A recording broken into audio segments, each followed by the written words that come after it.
as we know. And if you change the way that you think about things, the things you think about will change.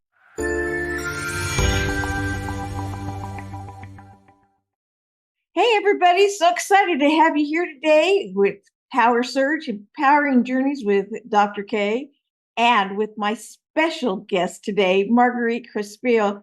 She is one of the most amazing women I have ever had the opportunity to meet and work with.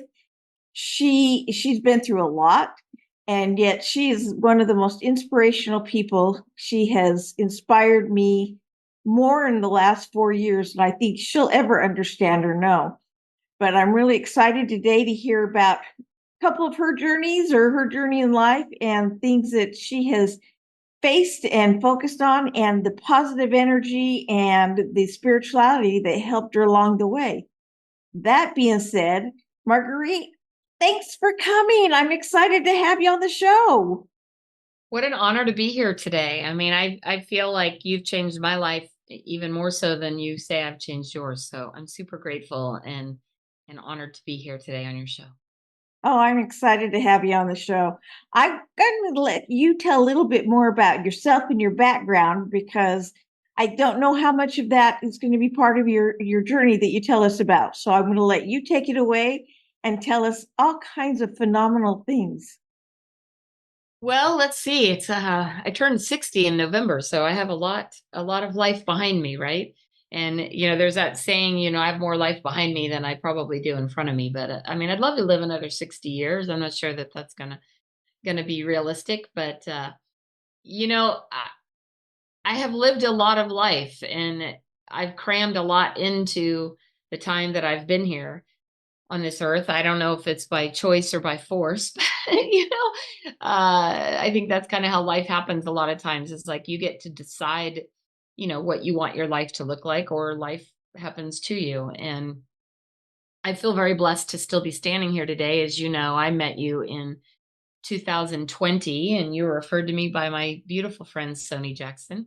And I was diagnosed with breast cancer during the COVID year, right? And really didn't know what was going to happen. I didn't know where I was going to go, what life was going to look like. And I remember talking to Sony at some point. She's like, I would really want to connect you with, Dr. Karen. And I said, okay. So you and I got on a call, and next thing you know, I signed up for your program, and you spent the next, I don't know what it was, 4 or 5 months kind of literally walking me through my cancer diagnosis and treatment. And I, to this day, don't know that I would have, well, I suppose I would have figured it out, but I'm not sure how I would have survived without, our talks. And I think we were every 2 weeks or every week. I don't remember what it was, but it was very impactful because I was going through one of the biggest challenges in my life. And I needed to have somebody that I could, you know, that saw a bigger life than me, than I could see at the time. They had to see outside of what I could see. And that a lot of what you did for me is you helped me see past that period of life so that I could continue to live and grow and hopefully impact others, right? Yeah, well, thank you for saying that. That means more to me than you can imagine. It was wonderful meeting with you. And yeah, we met. I think it was weekly, and then we did a couple in between where we did some visualization sessions.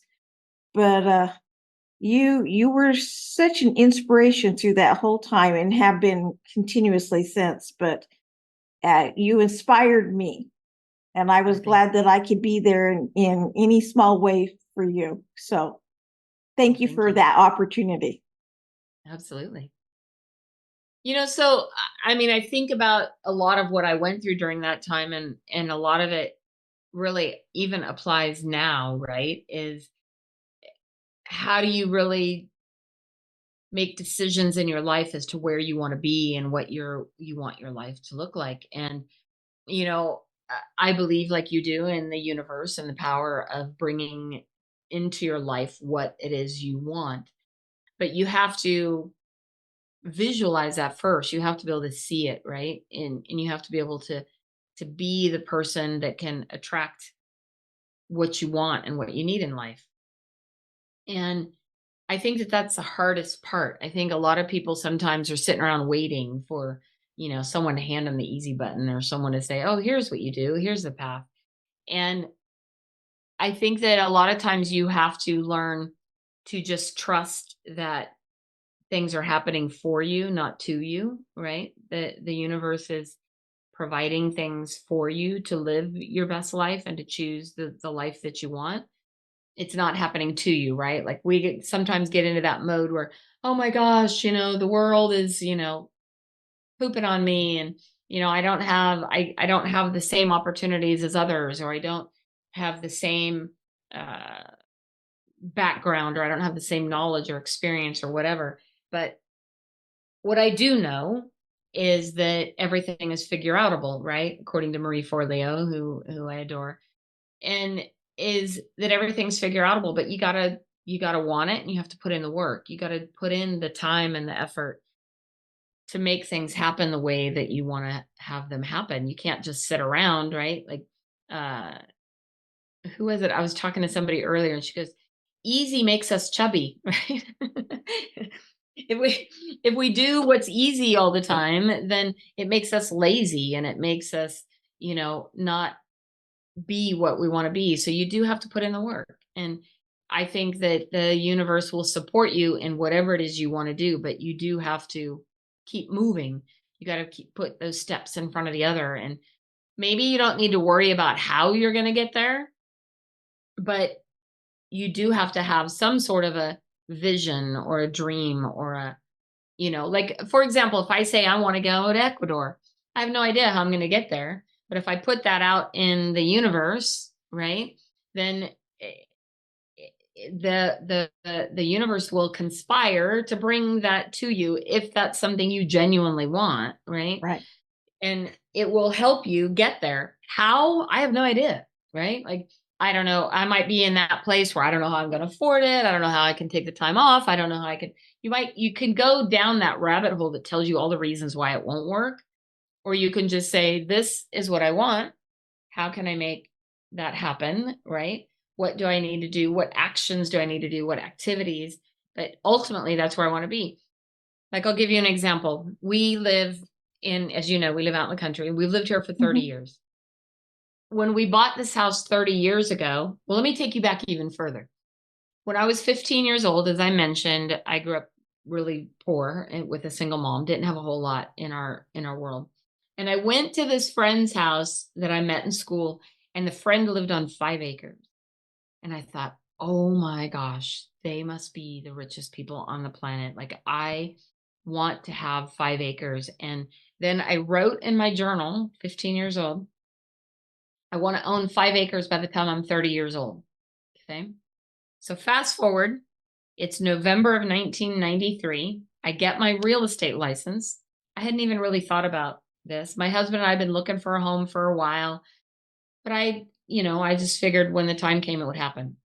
So it's November. I get my real estate license. December, I'm looking in the newspaper and I see an ad for a home. It says 5 acres, seller financing, right? And I go to my husband. I'm like, oh my gosh, I got to go look at this house. And he goes, we're not buying a house right now. I'm going to go look.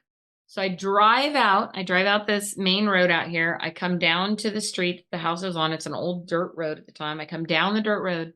I come around the corner, and there's a huge oak tree with a tree house in it. And I had a 5-year-old little boy, Jordan, at the time.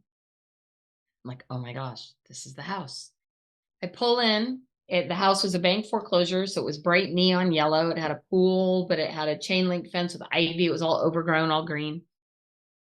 I call my husband. I'm like, we're buying a house. He goes, no, we're not. I said, yes, we are. You better drive out here. So I go around to the back. I peek in the back door, and the door's open. I pop in the house. I call my husband again. I'm like, we're buying a house. You need to come out here.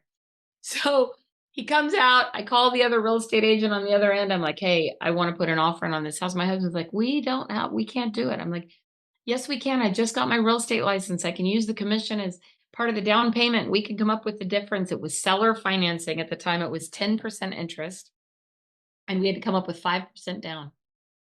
Well, fast forward 30 years later, we still live in this home. Now, here's the second part of the story. For 27 of those years, I had written in my goals and in my journal, I wanted to completely remodel our home. completely remodel our home. No idea how we were going to do it. I had a long list of things I wanted to do. No idea how we're doing it. So it's 2020, COVID year. I'm diagnosed with breast cancer. And I say, well, I think I need to get some things off my bucket list.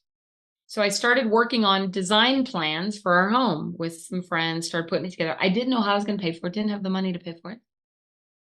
And I had two things on my bucket list I wanted to get done. One was remodel our home, and two was write my book, right? Right. And get my book published. So next thing you know, I get through the breast cancer treatment, thanks to you. And I had a whole bunch of stock in the company I work for. And when I joined the company, the stock wasn't worth much, a buck or two a share. I never really thought about it. I didn't pay attention. All of a sudden, it's January of 2021 and the stock starts rising. I had engaged a contractor to help me just remodel the kitchen. I'm like, well, all I can afford to do right now is the kitchen, right? Next thing you know, the stock goes up. Well, can we remodel the master bedroom? Sure, stock goes up. Can we remodel the man cave for my husband? Sure, stock goes up. Next thing you know, we had enough money to pay to completely remodel our home. We literally took our home down to one 10 by 10 bedroom that I'm in right now, my home office, and one bathroom. We gutted the entire home. We completely remodeled every single part of our house. I had no idea how I was going to pay for it, but the universe provided, right? Right. And so 30 years later, we're still in this home that I fell in love with when I envisioned it at 15. And in 2021, of course, the worst time in history because all the prices were through the roof at the time, but we completely remodeled the home. And during that time, I was also able to put together my book called The 100 Things I Love About You and get that published, which you helped with that as well. You're like, you got to get it done. You got to get it done. I remember And that. And you did a great job. And that's a fabulous book. Hold it up again. Everybody needs to get a copy of that. it's called 100 Things I Love About You. And you can actually go to 100thingsiloveaboutyou.com or you can go to Amazon. It's either or. And get a copy of my book. And the book is about my relationship with my husband, who I've been with now for 38 years, I think, 38 years. And it talks about the challenges that we've gone through. And it's really kind of a journal book. So you can actually go in, you can't really see this very well, but you can actually write the things that you love about them in the book. And I'll briefly tell the story of how the book came about. So it was around 2006, I guess. My husband was traveling quite a bit. I had been a few years in the real estate industry and we had two young kids at home and I was just trying to figure everything out, right? Working like a crazy woman and trying to take care of kids and household and husband traveling and all that. And I was frustrated in our relationship. And I woke up one day and I said, today's the day. We're either going to a counselor or an attorney, you decide. Luckily, my husband is a smart man and he made an appointment with a counselor and we went to the first appointment. The first appointment, they're like, why are you here? And he's like, because she made me. And I said, wrong answer, jerk, right? Like I was mad. We went to the second appointment and they talk about family backgrounds. And my husband and I come from very different backgrounds. I, as I mentioned, come from a single mom and, very poor as a child. My husband came from, he's first generation American. His parents were born in Spain. So he had this, comes from this Latin background. You stay married till death do you part. Very different, diverse backgrounds. So we go to the third appointment and you go separately. And the therapist was like, so are you done, or are you still willing to work on making this work? And I said, well, he's at least here. So since he's at least here, I'm willing to see what we can do to make it work. He goes, well, I'd like you to go home and make a list of the things that you love about him. I go, I don't like him very much right now. I go, I don't think I could do that, right? And he says, look, I've done the pros and the cons. The cons outweigh the pros. He goes, look, set aside the cons for a moment, go home and just work on the things that you love about him. I said, well, I'll do what I can, but I don't think so. So I had a goal in my mind of making a list of 100 because I'm a little competitive by nature. And I went home and for a few days, I couldn't think of anything. I was like, I don't think this is going to work, And so after about 3 or 4 days, I woke up one day and there was tea next to my bed. And my husband has always either made tea or smoothie or something for me every morning. He always got up before I did. said, well, I do love that about him. And then, he brought the kids home from school that day. I'm like, well, he's a good dad. Well, he's funny. And so I slowly started to make this list. Well, the truth is I only made it to 45 out of 100, but that list saved our relationship. And here is the truth. The truth is he didn't change a thing. The only thing that really changed was my perspective, my view of him, because we have a tendency in life to focus on everything that's going wrong, right? All the garbage, all that, and we have a tendency to blame everybody else for our challenges. Well, the truth is, the problem was, I mean, I'm not going to say it was only me. He obviously had his responsibilities. But when I changed my perspective of how I saw him and how I saw life and how I saw who he was and all the things that I fell in love with, which is all the stuff that you eventually frustrates you, right? You fall in love with this, but then eventually you get frustrated with those things. So it really applies to a lot of areas of life, when what you focus on expands, as we know. And if you change the way that you think about things, the things you think about will change. So when I focused, what famous Wayne Dyer quote, right? When I started really paying attention to all the things that I loved about him and all the amazing things in him, I started to see life differently. And I just feel like that applies to so many areas of life in general, right? It's like, what are you focusing on and what do you want your life to look like? You have to be able to see that. I knew that I didn't want to get divorced. I didn't want to be a single mom and raising children. I wanted my children to be around their dad if I could. Now, obviously, this applies, if you're in an abusive relationship or something like that, or, it's different. But most marriages can be saved if we focus on the things that we love about them as opposed to all the things that drive us crazy. So those were the two big bucket list items that I was compelled to get finished while my time on earth was still here. And I still believe I have a lot of work to do on this earth. I don't think I'm going anywhere anytime soon. I know we worked a lot on that during our time together. And I just feel like you need to really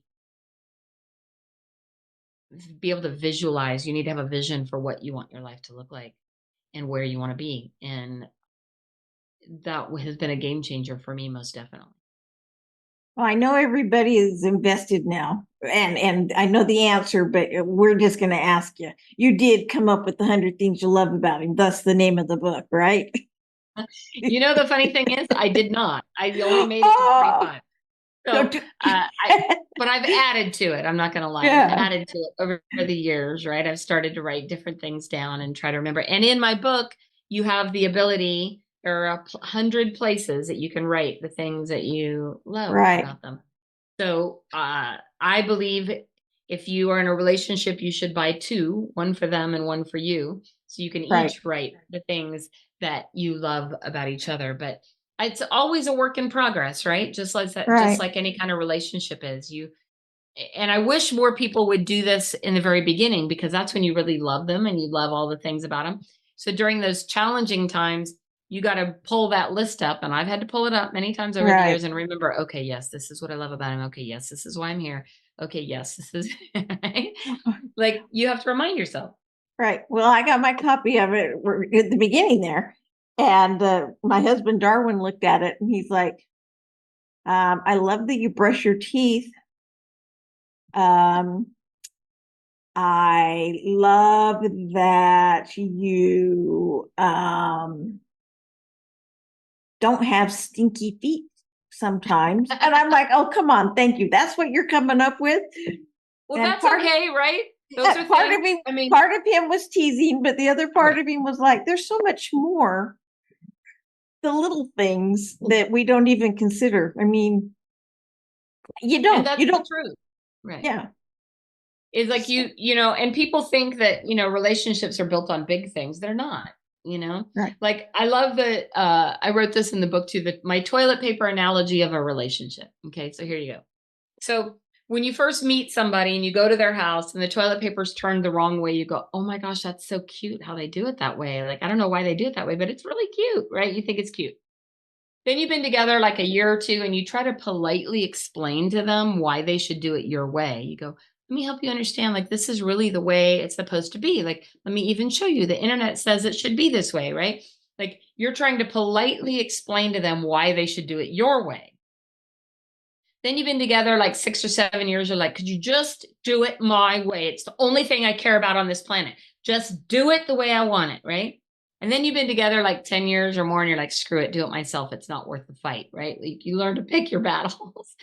But it's always small things. People make jokes about it being toilet paper, but it's small things. It's usually not, big moral compass, issues. It's the little things that drive you crazy and the little things that you love about people. Right? It's the little things that you fall in love with over, like, the way they said something or the way they smell or don't smell, or, it's all these little things that you fall in love with in people, but they're also the little things are what drive you crazy too. Yeah, and sometimes those little things seem a lot bigger than they are, but you're right. It's the little things that will drive us nuts. I'm a little OCD, or as I like to say, CDO, and that's OCD in order like it should be. So I'd I've not probably heard be that. I the love that. I'd be the one to go into somebody else's house and just change the toilet paper and not say anything about it. Actually, I try not to do that, though I have done it before, but with a friend. Uh, but it's little stupid things that Darwin does that is different than I would do it, and it drives me insane. But when I stop and think about it, in the big scheme of things, does it matter? I'm going to share one thing real quick and turn it back over to you. This is making fun of Darwin because I like doing that. That's an easy thing for me to do. And he likes to make fun of me, and we love each other for it. We had ice trays that didn't stack very well. And if you weren't careful, they went inside of each other, even though they were supposed to go, so that they didn't sink inside of each other. And the shelf we put it on had a lot of open space.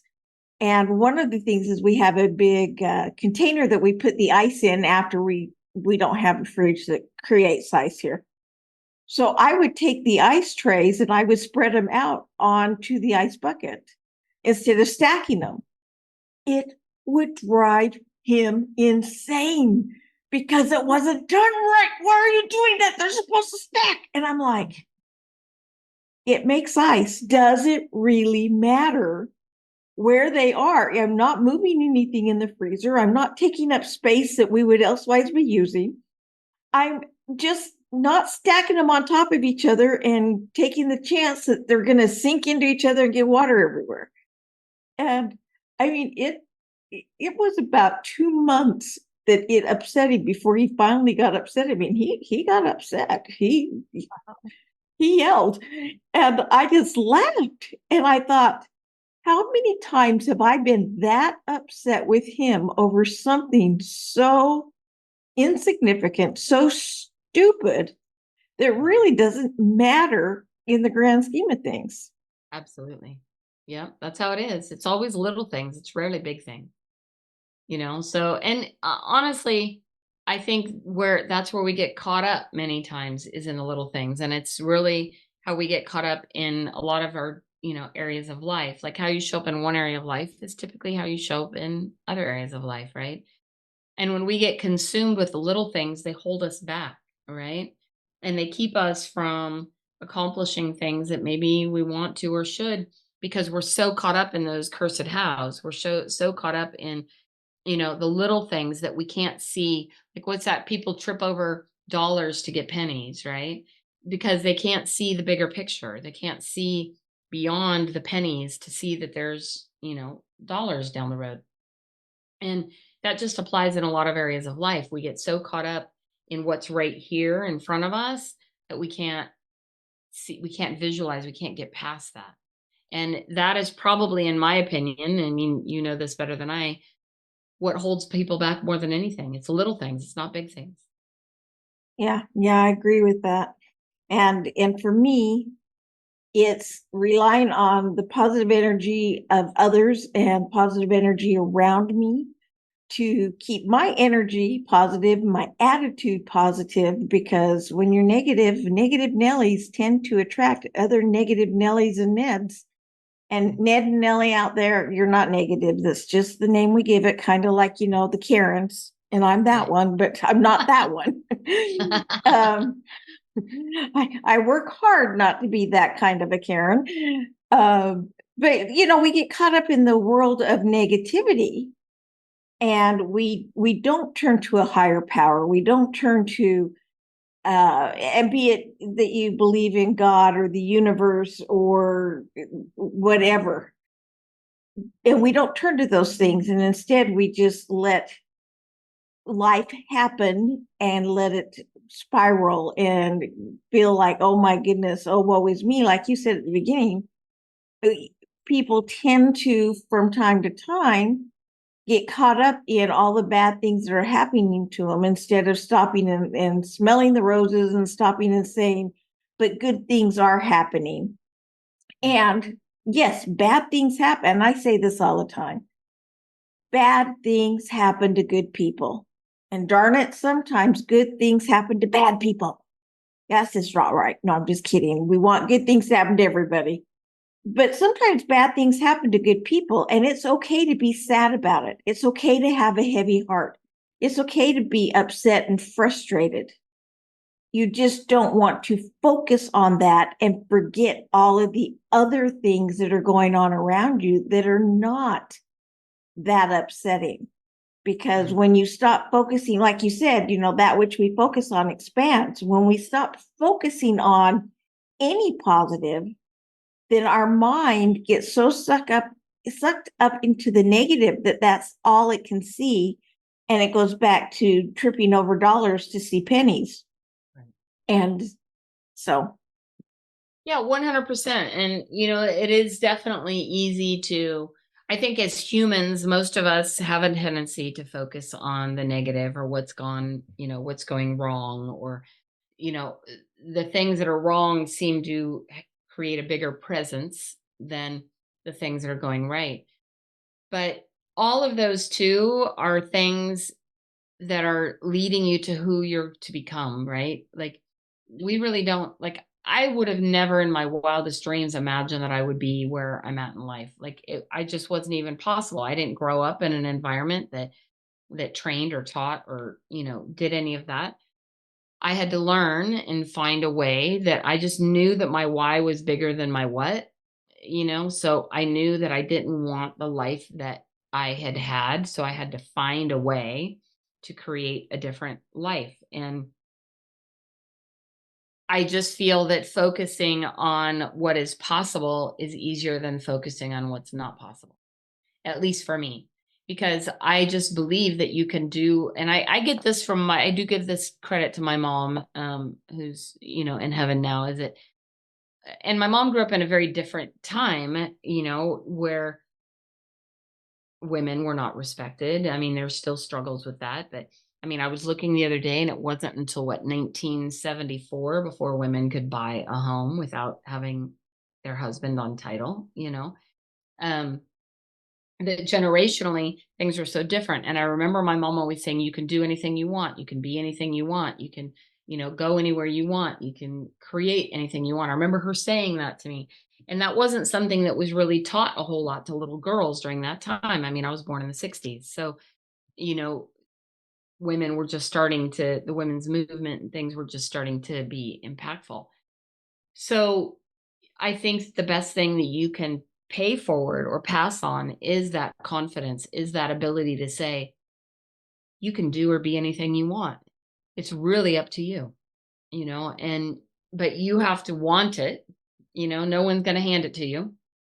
When I hear people say someone is lucky, I don't really know anybody who's, been lucky, even if you were born to Prince Charles or someone like that.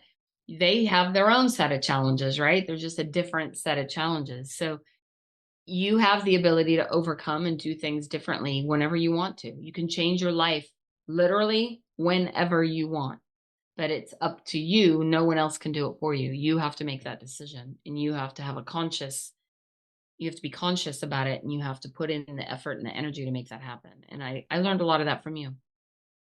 Well, thank you for saying you learned a lot of that from me. I would like to have you give a couple of things that have worked for you to help you with that along your journey. Um, so that people who are watching can go, oh, I could do that. Well, I can tell you that from a very young age, I don't remember how young, but I was always somebody who journaled, and I always wrote down my goals. I mean, I have a lot of my little goal lists from way back, right? Of things that I wanted to do and wanted to accomplish. And which was great. What I didn't realize, I don't think, until later in life was that, again, the action that you have to put behind that, right? The action and the activities and the work that you need to do to make those things happen. I will say that a lot of those goals have all come true. I mean, the majority of them have come true. But I also paid attention to them, right? I've always written down, I mean, even it's funny because I look back, I'll find different journals of mine, and I'm so ADD, I guess you could say, which is right in order. But I've always kind of put in these like little to-dos, right? And I write them in my journal all the time. And the to-dos can be things from uh make sure to put the garbage cans down, right? All the way to write a book, or, I mean, my to-dos are crazy when I look at them. Like if you were to look at them, you would think I'm probably not mentally sane. But I've always written things down, and I've always put things where I could see them, whether that's, on a vision board, whether that's on my mirror in my bathroom, whether that's on a list in my car, whether it's in my journal, whatever that looks like, I've always put them where I could see them. So if you do nothing else today, make a list of the things that you would love to do, right? And it can be small things to big things. Why I say that is because there's something huge about writing things down. Number one, physically writing things down, not typing it on a computer, physically writing, putting pen to paper, pencil to paper. Number two, there's something accomplished when you get to cross things off, which means sometimes you're not going to be able to get to the big things. So you got to keep marking off the little things, but you feel good. When I look at my list of 20 things and I've marked off 3 of the little things, I'm like, woo, right? I feel accomplished. So I would say that if you take away nothing from this today, get yourself a cheap 50-cent, composition book, journal, whatever. You don't have to buy fancy ones. If you like the fancy ones, get them, because I like pretty things. But get something where you can write down every day what you want to do that day, or what you want to accomplish that day, or what you want to accomplish in the next month, year, 10 years, whatever that is. Write it down. I've even written things down and put it away and not looked at it until years later and like, oh my gosh, I got that done. I've done vision boards that I forgot about. When I pull out my vision board, all of a sudden I'm like, oh my gosh, I put that on my vision board and now it's here. It's happened, right? So, those are things that I think are takeaways that you can do right now. And I would encourage anybody to make those 2 things happen, right? Write it down and put a picture up of what that looks like for you. I love those takeaways. And I I do one thing in addition, is that if I do something, I feel like I'm not getting enough done that day, and I do something that's not on my list, I'll write it down just so I can check it off. So I can see I have checked things off. And people laugh and go, really? And it's like, yeah, really, I got that done. I needed to remind myself. And there's a motivation behind checking off one thing that just keeps you going. You can see the movement. So you can feel the wonderful. progress. And even if you write it down after the fact, I mean, I look back through my journals all the time and I'll go, oh my gosh, I got that done. I took care of this. The things that, I mean, like I'm looking through this one right now, and part of it is from 2022. And I'm like, oh, wow, I got a lot of stuff done that year. Right? Yeah. Like you don't realize until you go back and review what you actually got done, until you can, you look back, right? 2020 hindsight, we'd all be skinny and rich, right? But you can also look back and see how much you have actually accomplished or what you've gotten done. Like I remind my kids all the time, I'm like, instead of focusing on what you haven't done, look how far you've come. Right. Look how far you've come. Look at where you were a year ago, 6 months ago, 5 years ago. what did your life look like and how different did it look like compared to now? And I just think that's so valuable and so important that we need to constantly be reminding ourselves of our possibilities. And sometimes we get so caught up in everything that's going wrong, we forget to see what we've actually done right. Right. I love that. Oh, words of wisdom to live by. You have always, since we met, have inspired me, and you've inspired me again today.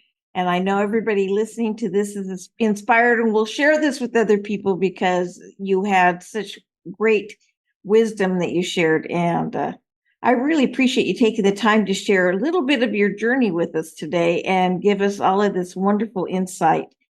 And again, you are